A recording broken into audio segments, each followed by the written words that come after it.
Movie की शुरुआत Danny नाम की एक लड़की से होती है, जहां उसकी बहन टेरी, जिसे के बाइपोलर डिसऑर्डर की बीमारी थी, उसने अपने माता पिता के साथ में खुद को खत्म कर दिया था। दोस्तों, जब इस बात का पता चलता है डैनी को, तो वो बहुत बुरी तरह से टूट जाती है, क्योंकि उसका पूरा परिवार एक तरह से खत्म हो गया था। जहां वो अपने बॉयफ्रेंड क्रिश्चियन को बुलाती है और उसे सब कुछ बता देती है। इन दोनों का रिलेशनशिप काफी अच्छा नहीं था, क्योंकि डैनी बहुत ज्यादा इमोशनल फील करती थी और अपने बॉयफ्रेंड के साथ अपनी फीलिंग्स को शेयर करना चाहती थी, लेकिन वो उसके इतने ज्यादा इमोशनल बिहेवियर से तंग आके डिस्टेंस मेंटेन करने लग गया था। Now back to the movie, जहां क्रिस अपने दोस्तों के साथ, जिनका नाम मास्क, जोश और पेली है, पार्टी कर रहे होते हैं। तभी पेलिक, जो कि एक स्वीडिश है, जो कि सबको अपने गांव में मिडसमर फेस्टिवल के लिए इनवाइट करता है, जो कि हर 90 साल में एक बार होती है। इस फेस्टिवल को हॉर्गा कम्युनिटी के लोग मनाते हैं, लेकिन ये बात क्रिस डैनी से छुपा रहा था, क्योंकि वो उससे ब्रेकअप करना चाहता था। लेकिन उसे इस मिडसमर फेस्टिवल के बारे में पता चल जाता है। अब वो भी इनके साथ जाने लगती है, जिसके बाद उन सब का ग्रुप स्वीडिश के लिए फ्लाई करने लगता है और हार्गा विलेज पहुंचता है, जो कि देखने में काफी खूबसूरत था और काफी हरा भरा था। यहाँ ये लोग इंगमान नामी एक बंदे से मिलते हैं, जो कि पेली का भाई था, और वो अपने साथ एक कपल को भी लेके आया था, जो कि लंदन से आए थे, और उनका नाम साइमन और कॉमी था। जहाँ इंगमान सबको एक तरह का मशरूम ट्री देखता है, जो कि एक ड्रग थी, और उसको पीने के बाद सारे विजिटर्स ड्रंक हो गए थे। वो टाइम देखते हैं तो रात के 9 बज रहे थे, लेकिन तब भी सूरज निकला हुआ था और दिन था, क्योंकि दोस्तों यहाँ कुछ ही घंटों के लिए रात होती है, बाकी सारा टाइम दिन ही रहता है। जिसके बाद सब विजिटर्स फाइनली विलेज पहुँचते हैं, जहाँ बहुत बड़ा सनशिप का गेट लगा हुआ था। वो जगह पूरी तरह से शांत थी, क्योंकि ये लोग किसी भी मॉडर्न टेक्नोलॉजी का यूज नहीं करते। वहाँ विलेजर्स उन सारे विजिटर्स का स्वागत बहुत अच्छे तरीके से करते हैं। अब वो लोग एक डांस परफॉर्म करते हैं, जहाँ माझा नाम की एक लड़की क्रिस को देख रही थी। वो उसे अपने पैर से टच भी करती है, यानी कि वो उसे पसंद करने लग गई थी। अब पहले सबको विलेज का टूर कराता है, जहाँ डैनी को एक वॉल पे काफी सारा लड़कियों की तस्वीरें दिखती हैं और उनके सर पे ताज रखा गया था, जो कि इस फेस्टिवल की रानियां थी। एक्चुअली इस फेस्टिवल में एक डांस परफॉर्मेंस होती है, और जो भी लड़की उस डांस पे विन करती है, उसे रानी का ताज दिया जाता है। और उसके नेक्स्ट डे एक बूढ़े कपल को दिखाया जाता है, जिन्होंने सबसे ज्यादा अलग कपड़े पहने थे। यहाँ उन्हें चेयर पे बिठा के एक पहाड़ पे लेके जाया जाता है। वहीं नीचे एक लेडी उनकी बनाई हुई होली बुक को पढ़ रही थी,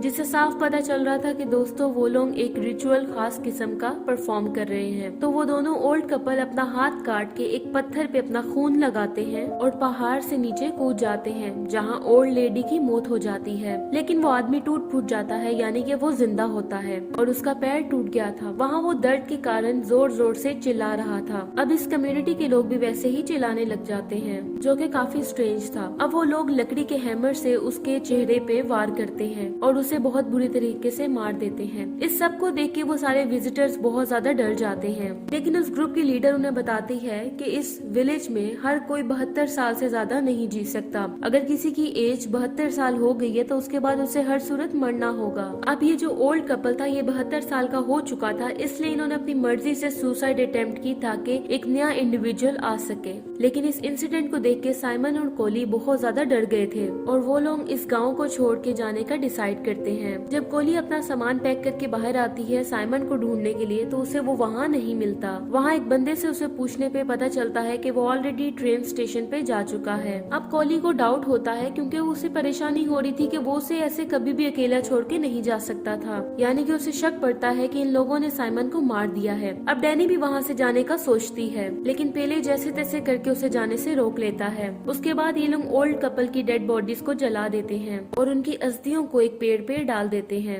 और ये लोग उसे पवित्र मानते थे। लेकिन दोस्तों, यहाँ मार्च से एक गलती हो जाती है। वो उनकी पवित्र के पेड़ पे यूरिन कर देता है, जहाँ वो सब विलेजर्स उस पे बहुत ज्यादा गुस्सा करते हैं, और पहले उसे बताता है कि ये लोग उस पेड़ को पूजते हैं और उसे ये नहीं करना चाहिए था। वहीं दूसरी तरफ जोश एक थीसिस बुक लिख रहा था, यहाँ के लोग, उनका फेस्टिवल, वो कैसे इसको मनाते हैं और रिचुअल्स, इन सब के बारे में वो इन्फॉर्मेशन इकट्ठी कर रहा था। इसके लिए वो वहाँ के लाइब्रेरियन के पास जाता है, जिसके पास एक होली बुक थी, जिसके आगे के पेजेस खाली थे, जहाँ वो उसे बताता है कि ये इनकी अनंत क्लास से चलने वाली प्रतीका है और इसमें बदलाव होते रहते हैं, इसलिए इसके आगे के पेजेस खाली हैं, और अगर फ्यूचर में कोई बदलाव होगा तो इसमें लिख दिया जाएगा। जो कि दोस्तों रॉबिन नाम का एक लड़का लिखता है और बताता है, और उसका फेस काफी अजीब था। यहाँ के लोग उसे सुपर नेचुरल पावर वाला बंदा समझते थे। जहाँ जोश उनसे उनकी हॉली बुक की पिक्चर क्लिक करने के लिए रिक्वेस्ट करता है, लेकिन वो बंदा उससे मना कर देता है। उसके बाद वो सब लोग लंच कर रहे होते हैं। तभी वहाँ पे एक लड़की आके मार्क को अपने साथ ले जाती है, क्योंकि उसने उनकी पेड़ पे यूरिन किया था और अब उसको सजा तो भुगतनी थी। दूसरी तरफ जॉर्ज छुपकर उनकी हॉली बुक की फोटो क्लिक करने लगता है। तभी वहाँ पे एक लड़का आता है जो उसे बिल्कुल मार्क की तरह लग रहा था, लेकिन गाइस तभी वहाँ पे कोई और आता है और उसे मार देता है। और जब हम उसका फेस देखते हैं तो हमें पता चलता है वो मार्क नहीं था, बल्कि उसने मार्क के चेहरे की स्किन पहनी हुई थी, यानी कि उन लोगों ने मार्क को मार दिया था। अब नेक्स्ट डे डैनी उनसे जोश के बारे में पूछती है और वो कहती है कि जोश गायब हो गया था कल। वहाँ उनका लीडर कहता है कि हमारी होली बुक चोरी हो गई है। अब इसका इल्जाम वो उन दोनों पे लगाते हैं और कहते हैं कि वो दोनों वो बुक चुरा के भाग गए होंगे। वो लोग पूरी तरह से झूठ बोल रहे थे, क्योंकि सच तो हम जानते हैं। तो गाइस अब उनका मिड समर फेस्टिवल स्टार्ट होता है। डैनी भी इसमें पार्टिसिपेट करती है। अब सब लड़कियों को एक ड्रिंक दी जाती है जिससे वो लोग नशे में हो जाती हैं। अब इस रिचुअल में उन सब लड़कियों को उनके पवित्र पेड़ के इर्द गिर्द डांस करना होगा। अब जो लड़की वहाँ पे एंड तक टिकी रहेगी वो वहाँ की क्वीन बन जाएगी। और गाइस ऐसे ही होता है कि डैनी एंड तक टिकी रह जाती है, यानी कि वो कंपटीशन विन कर जाती है और इस तरह उसे एक ताज गिफ्ट किया जाता है और उसे वहाँ की क्वीन बना के एक स्पेशल चेयर पे बिठाया जाता है। अब दूसरी तरफ क्रिस को एक रूम में ले जाया जाता है जहाँ वहाँ की लीडर उसे बताती है कि उसे माजा के साथ इंटीमेट होना पड़ेगा ताकि वो एक बेबी को जन्म दे सके और उनकी जनरेशन को आगे बढ़ा सके। अब यहाँ ये लोग उसे ड्राई पाउडर सुंघाते हैं जिससे वो नशे में हो जाता है। अब डैनी उसे ढूंढते हुए आती है और वहाँ वो उसे माजा के साथ देख लेती है तो वो जोर जोर से रोने लग जाती है और बहुत गुस्सा करती है। अब वहाँ पे बाकी सब लड़कियां भी उसके पास आके उसी तरह से रोने लग जाती हैं, जो कि काफी स्ट्रेंज बिहेव था। जब क्रिस बाहर आता है तो देखता है कि एक बंदे का पैर मिट्टी से बाहर आ रहा था, जो कि कोई और नहीं बल्कि जोश था। अब वो भागता हुआ एक घर के अंदर जाता है तो वो यहाँ देख के काफी परेशान हो जाता है, क्योंकि साइमन को यहाँ मार के बहुत बुरे तरीके से लटकाया गया था।